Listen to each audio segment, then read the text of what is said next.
अस्सलाम वालेकुम प्यारे बच्चों। आज हम शनिचर की कहानी में अनार का मज़ा ये कहानी पढ़ेंगे, देखेंगे। इसे लिखने वाले हैं जय श्री देशपांडे और इसे जो तर्जुमा किया है बरान इजलाल ने किया है। और इसके जो फ़ोटो कहानी के अंदर जो आए हुए हैं वो फ़ोटो किसके हैं? वो फ़ोटो श्री कृष्ण के डलिया इनके है। अब देखिए कहानी शुरू करते हैं हम।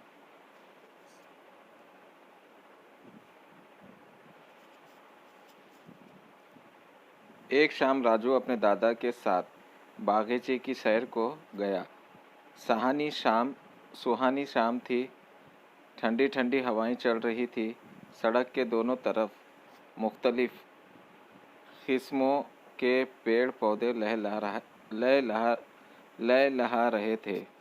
यानी देखिए कहानी का क्या बता रहा है कि राजू एक सुहानी शाम यानी अच्छी खूबसूरत शाम को जो है ना अपने दादा के साथ बागीचे की सैर को निकला और ठंडी हवाएं चल रही थी। सड़क के दोनों किनारे मुख्तलिफ किस्म के पेड़ लगे हुए थे।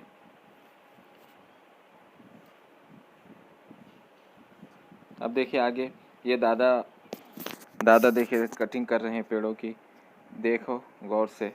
अब आगे फूलों का बाग था। दादाजी और राजू बाग के अंदर गए।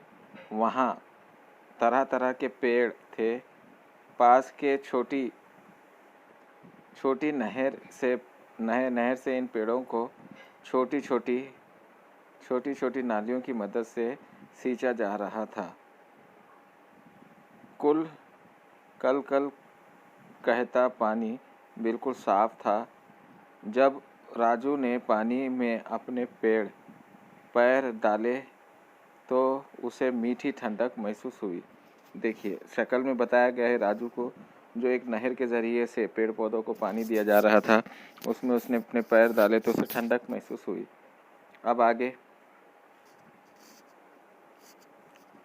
आगे चलते चलते दादाजी ने राजू को बताया कि यहाँ बाग में बहुत से फलदार पेड़ हैं। बागीचा काफ़ी बड़ा है और उसकी चार दीवारी बहुत लंबी थी। पेड़ कतारों में लगे हुए थे। देखिए शक्ल में भी नज़र आ रहा है तो पेड़ कतार में लगे हुए थे, एक लाइन में लगे हुए थे और पेड़ों को अच्छे फल आए हुए थे। अब ये देखिए दादा और राजू में बातचीत चल रही है। अब यहाँ पे देखिए यहाँ कौन सा पेड़ ज़्यादा है? दादाजी ने राजू से सवाल किया। दादाजी ने क्या है राजू से सवाल किया कौन से पेड़ ज़्यादा हैं। तो अब देखिए आओ दिखाता हूँ। यहाँ आम, अमरूद, लीची, कटहल वगैरह हर तरह के पेड़ हैं। दादाजी ने जवाब दिया। दादाजी ने क्या जवाब दिया कि यहाँ आम, अमरूद, इलायची और कटहल वगैरह के पेड़ हैं ज़्यादा। अब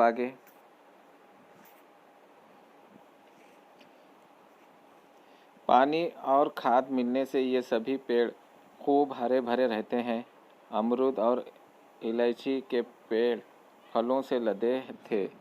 देखिए अमरूद और इलायची के जो है फलों के जो पेड़ थे वो बहुत ज़्यादा थे, फलों से लदे हुए थे उनके पेड़, यानी फल बहुत ज़्यादा थे उनमें, समर बहुत ज़्यादा लगे हुए थे। ये देखिए अमरूद, ये है अनार के भी पेड़ थे और अमरूद के भी। इस तरह से अमरूद के आमतौर पे इसे जाम भी कहा जाता है अमरूद को। अब देखिए यहाँ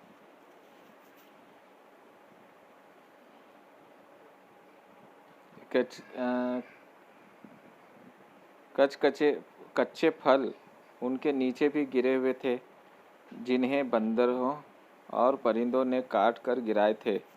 कुछ पेड़ों में अभी फूल लगे हुए थे। देखिए कच्चे फल भी थे जिन्हें बंदर और परिंदों ने, ये परिंदे आमतौर पर तोता मैना होते हैं, उन्होंने काट के गिराए हुए थे, वो नीचे थे। अब आगे आइए।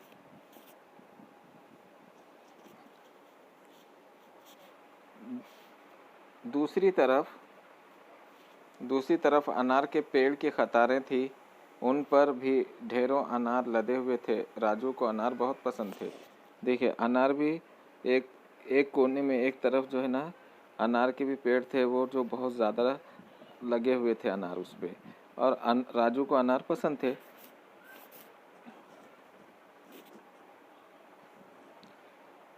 वो बोला, दादाजी ये तो मेरे पसंदीदा फल हैं। दादाजी ने कहा, अच्छा ऐसा है? आ, तब तो तुम अपनी मर्जी से जितना चाहो उतना खा सकते हो। देखिए दादाजी ने कहा, तुम जितना जो मर्जी है, तुम्हें जो पसंद है वो फल तोड़ के तुम खा सकते हो। अब देखिए राजू पेड़ के पौधों के पास आया अब खाने के लिए फल।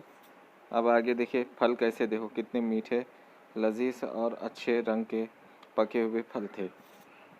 अब देखिए आगे, दादाजी ने बड़े बड़े अनार तोड़े, अच्छी तरह से उन्हें धोकर राजू को दिया।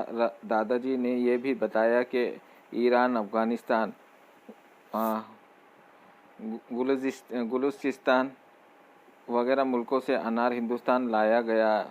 इस फल का मज़ा हिंदुस्तानियों को पसंद आया, इसलिए अनार यहाँ भी उगाया जाने लगा। देखिए कौन से ममालिक से आया था अनार? ईरान, अफगानिस्तान, बलूचिस्तान, इन मुल्कों से अनार हमारे हिंदुस्तान मुल्क में आया और यहाँ के लोगों ने उसे पसंद किया और यहाँ की उसकी यानी उसको अनार के झाड़ लगाने लगे और यहाँ हमारे हिंदुस्तान में अनार का झाड़ इस तरह से फैला। अब आगे देखिए, अनार को बीच में काटने से उसके अंदर मोतियों जैसे लाल रंग के दाने भरे मिलते हैं, मीठे, रसीले और खूब लाल रंग। देखिए रसीले रंग के दाने मिलते हैं जो हमें दांतों की तरह हमारे दिखाई देते हैं, वो दाने।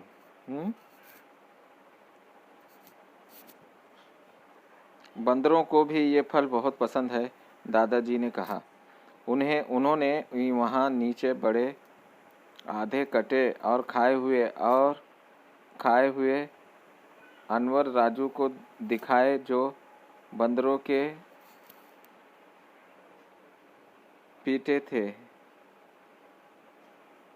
जो बंदरों के फेंके थे। ये देखकर राजू हंस पड़ा। देखिए बंदरों के जो फेंके हुए जो फल थे, वो फल अनवर और राजू को दादाजी ने दिए और वो लोगों ने वो फल खाए। अब आगे, दादाजी ने कहा, लो ये अनार के दाने खा लो, ये सेहत के लिए मुफीद है, उन्हें खाने से भूख खूब लगेगी।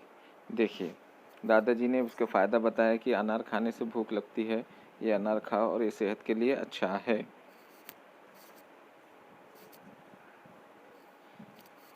दादाजी के दिए अनार के दाने को राजू ने खुशी खुशी खाए। वो वाकई बहुत मीठे थे, दिखने में वो बहुत अच्छे, लजीज और मीठे थे दाने। देखिए अनार ये बंदर खा के फेंक रहे थे और वो वाकई में बहुत अच्छे थे और उन्होंने वो फलों को खाया। अब देखिए यहाँ पर इस तस्वीर में रंग भरी है, ये काम है आपको, ये तस्वीर की स्क्रीनशॉट लेकर इसमें रंग भरना है आपको, अपने पसंद का रंग भर सकते हैं, ठीक है, या वो तस्वीर में जो रंग आया हुआ है वो देखकर भर सकते हैं, ठीक है। अब आगे देखिए, इस आगे क्या है, इस तस्वीर में भी रंग भरना है। तो कौन कौन सी तस्वीर में क्या क्या रंग आएगा आप जानते हैं। अनार जो है ना लाल रंग का होता है, तो इसमें लाल रंग आएगा। इस तरह से आप है ना यहाँ पे लाल रंग इस्तेमाल कर सकते हैं और बाकी अपने हस्बे ज़रूरत वैसे रंग इस्तेमाल करें। अब आपको होमवर्क क्या है, देखिए सरगर्मी क्या दी हुई है। अब देखिए सरगर्मी का कैसा मतलब है, ये जो कहानी है, कहानी का मुख्तसर खुलासा ये है कि राजू शहर का रहने वाला बच्चा है, इसलिए वो उसे ज़्यादातर फल, रस के डब्बों और जैम की बोतलों से मिलते हैं। एक दिन उसे दादाजी के फलों के बाग में घूमने का मौका मिलता है। यहाँ पेड़ असली फलों से लदे हैं। वहाँ वो क्या क्या सीखता है इसके बारे में पढ़िए। यानी कहानी हम पढ़ चुके हैं। ये इसके बारे में हमने पढ़े हैं कि राजू किस तरह से वो दादाजी को अपने फल फ्रूट के बारे में बोलता है। यहाँ हमारे ये अनार का मज़ा ये कहानी ख़त्म हुई।